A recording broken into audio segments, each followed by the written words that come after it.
Preview season rolls on here on the channel, and today it's all about the Pitt Panthers. Welcome in to Armchair Analysis. It is June 30th, 2025. We are almost one day shy of a month in to preview season, which is where we go ahead and go around the country, really around the Power 5. All 68 teams, that is including Notre Dame, get their own preview with the schedule prediction, kind of a rundown of what every team is going to look like here in the 2025 season. It's been a lot of fun so far. It's got a lot of support. I'm grateful for all of it. The channel growth has been fantastic. So I ask if you're new here, leave a like, subscribe. Helps you find these videos more, and especially when I get to your favorite team. You can find it in the playlist titled Preview Season on the channel as well, if we've done it already. Again, we've gone through now 29 with this one today. So I'm just super excited.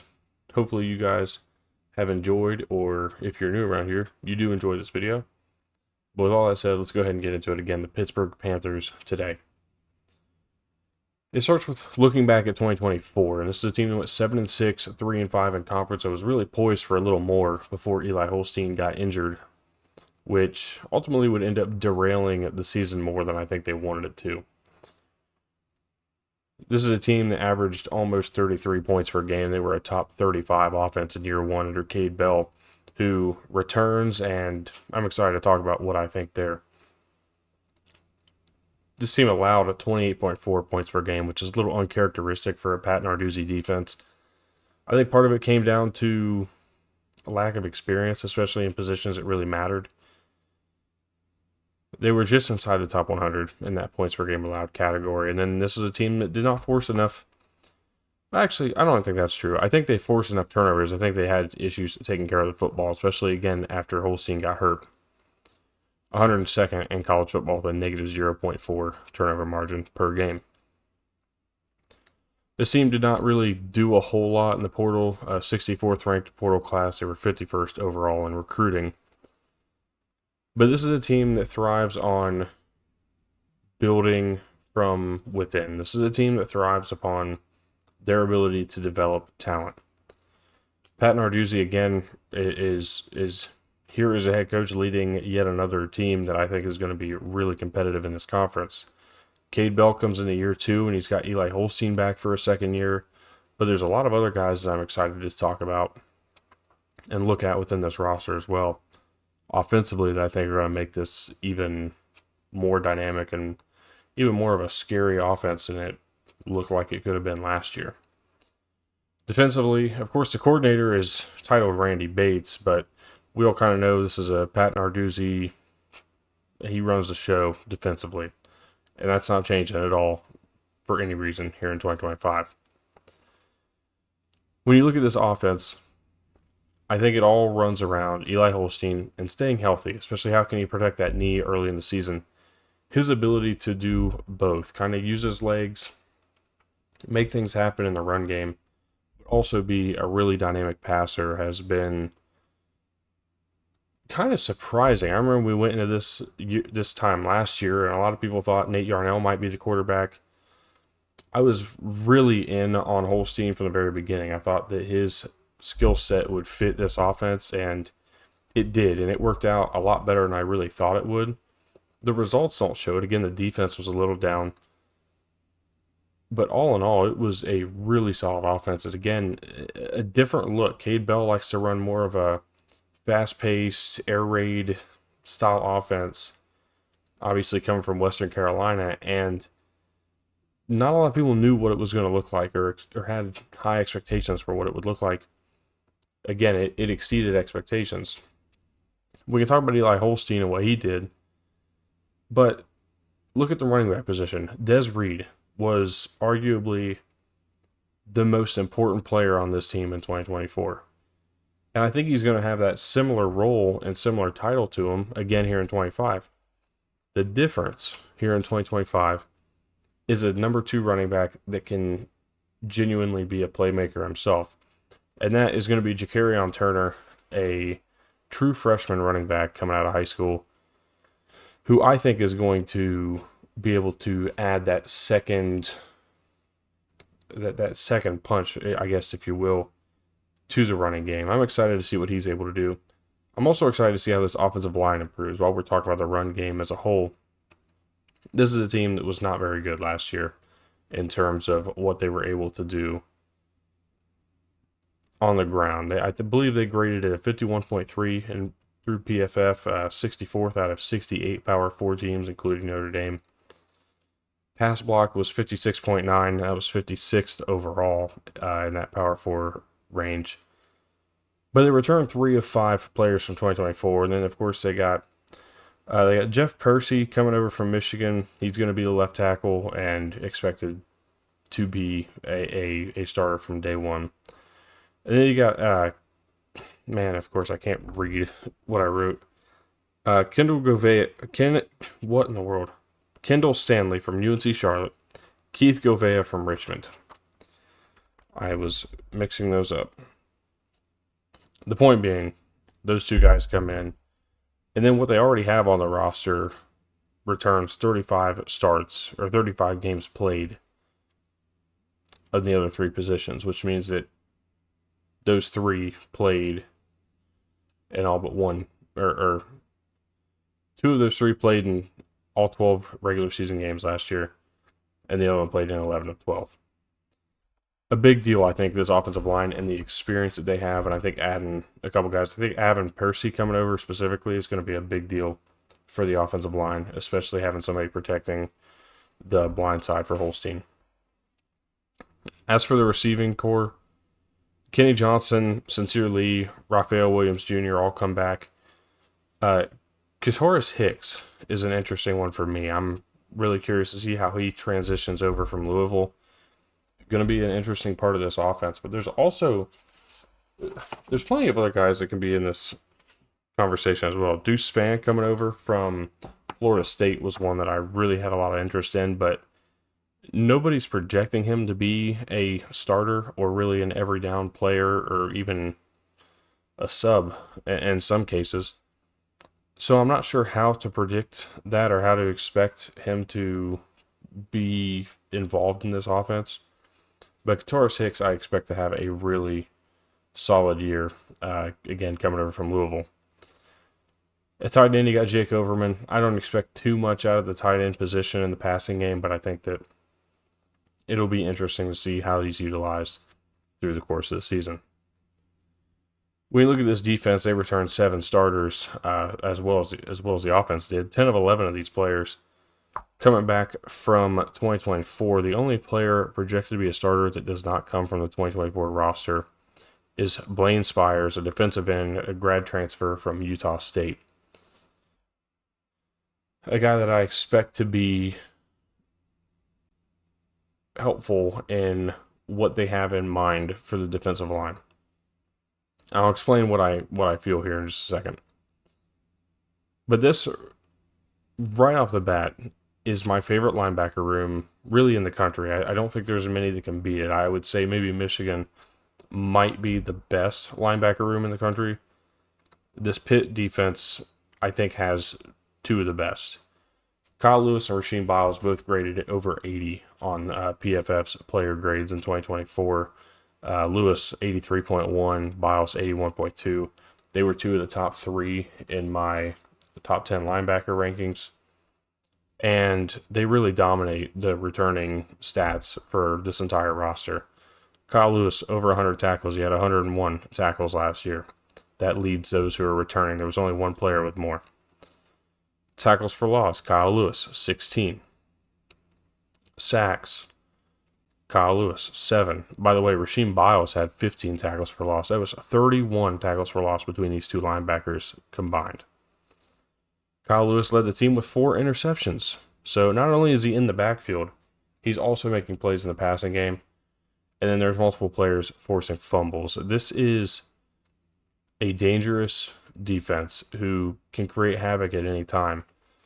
The reason I think Blaine Spires steps in here and becomes a key player to this team is because of what he can add to the pass rush from the beginning.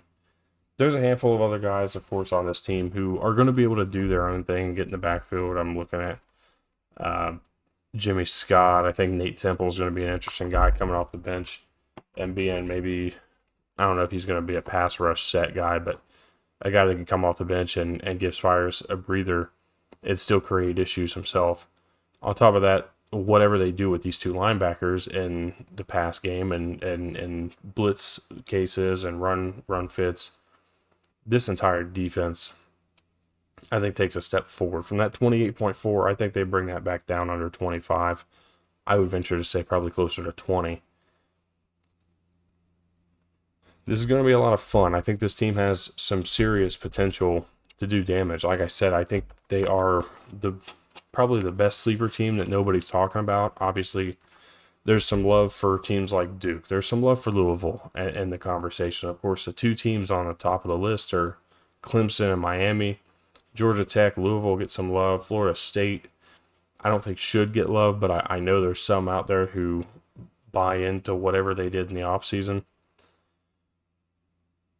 North Carolina is like overly talked about because of Bill Belichick as the head coach. But I think this team right here has what it takes and what they need to be able to get the job done should they be put in a position. So with that said, let's go ahead and take a look at this schedule. And truth be told, the schedule is what's the most interesting to me. And also, I already put some money on this. I'm not telling you what to do, but the over on 6.5 was it plus 140 something earlier today when I looked, and when I went and put my my little bet on it. So I'm already hitting the over, and I'm telling you that right now. The schedule is set up to do just that, along with what this team is. The odds to win the ACC plus 4,600, I like those odds. That's probably my favorite team not in the top 3. National championship odds plus 65,000. That's probably not happening. I'm going to say that's very likely not happening. But anything else on this screen can, and they can win any one of these games. You know, you get the brawl in Morgantown this year. That'll be an interesting game. You get Louisville at home. Boston College, it can go back and forth. It depends on if Grayson James and really if this entire team is as good as they feel like they can be. Florida State on the road, it's going to be tough, but it's not insurmountable. Same thing with Syracuse on the road, tough game. And then you get a couple lighter. I'm not high on NC State, not high on Stanford. Notre Dame, Georgia Tech, Miami closing the season. Those are going to be tough ones. So with all that said, let's go ahead and predict this one. And, you know, I'm going to just go ahead and get it out of the way. I think there's 2 wins right off the bat. I don't think there's any real struggle here either. I think this is a hit the ground running, figure out where you're at, figure out who you are. Before I get into this prediction, I am going to grab a drink.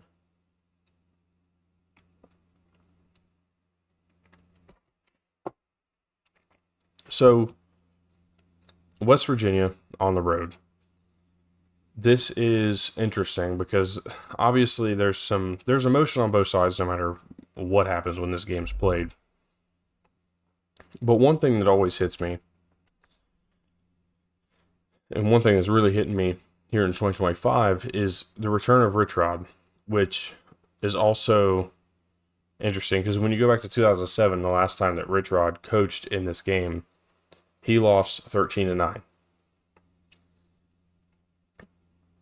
It's interesting to me that this game is being played on September 13th. Now, I'm not going to say this on the West Virginia preview tomorrow, but it's interesting how this game's going to play out and what date this is on and who's coaching. Like it's just, I don't know if I'm the only one that feels that way, but it just feels interesting the way it all lines up. And truth be told, if this was year 2 or year 3 under Rich Rod, we're probably in a different spot right here in how I feel about this game. I just feel like Pitt is better set up in 2025 to get the job done here. This is going to be a tough game, no matter what. Going on the road is tough, and I think there's a lot of emotion behind it. I think it's going to be a really fun football game. At the end of the day, I have to take what I know. And what I know is that Pitt's offense has had time to work together for more than a year in a lot of cases with a lot of players and personnel back. This defense has had plenty of time to work together and figure themselves out. And I think that West Virginia is still going to be in this transition process of trying to figure out who they are and what their identity is. Obviously, we all know that West Virginia is on a different trajectory now than they were this time a year ago. But I don't think it changes their trajectory in 2025. I'm giving Pitt the win on the road in Morgantown. You get a bye week, come back out of it. Louisville at home. After an emotional win, getting a bye there is just incredible because it allows you to come back out, keep the momentum, and keep rolling. I think they get the win over Louisville, which is going to be an early season test for. It's really going to be a litmus test of two sleepers in the conference. Again, anybody not named Clemson or Miami, I think we can call a sleeper right now to win the conference. And I would say that right here is where Pitt, again, carries it forward. They'll get a win over Boston College at home. I think Boston College will be better this year. Grayson James seems to fit the system a little better. And even if it's not him, I don't really feel as though it will be worse than last year. But I don't know if it'll be much better either. It's a really interesting position that they're in right now. You go on the road to Florida State, and in a lot of cases, I would feel differently, but I just don't. Again, I'm not buying into Thomas Castellanos. I'm not buying what this team is yet. I have to see it first because last year we all got bit by what we thought was turning around. They'll be an interesting team to watch, but I am taking Pitt to get the win on the road at Florida State. You follow that game up with a road game against former Big East rival Syracuse, now ACC rival Syracuse, and a team that is on an upward trajectory themselves. Fran Brown is doing a great job and kind of took the college football world by storm in a sense with his interesting interviews and his lack of showering when he doesn't win. But I think they have an interesting team and a fun team coming back this year. There is still a lot to replace, however, for Syracuse. I think that's where they're going to get kind of held up. I'm taking Pitt to get the win here. I'm going to take them over NC State, and I'm going to take them over Stanford. Yes, they are going to start 9-0 if what I'm predicting is correct. Here's where it gets interesting. 3 games against 3 really tough teams after a bye week. And you come out of the bye week at home against Notre Dame. And I think that, yes, it's going to help having the bye week before, but I don't believe it's going to fully solve the issue. I don't think it's going to just help you win a game that you're not the better team in. And for the first time, you are truly not the better team in a game. I'm going to take Notre Dame to get the job done. I think their offensive line, I just think the way they play at the line of scrimmage is going to be a little bit too much. So that's going to be the first time that we really see Pitt get outclassed on the line of scrimmage all season long at this point. They'll follow that up, and the reason that this game against Georgia Tech is so tough is because of where it's at. You go on the road to Atlanta, to Bobby Dodd Stadium, in between 2 home games against Notre Dame and Miami, who are most likely going to be playoff contenders, if not playoff participants. And then you get Georgia Tech, who is one of those other sleeper teams in the ACC, who's just good enough to win against anybody. Should Haynes King stay healthy, should everybody on this team stay healthy, they are going to be just as good as Pitt and as Louisville. This game being on the road and being placed where it is, if this was a Louisville game, I'd probably feel the same way. I'm taking Georgia Tech to get the upset win. I don't even say upset. I'm just going to say the win here in their home stadium against Pitt. So now you close it out. How do you finish?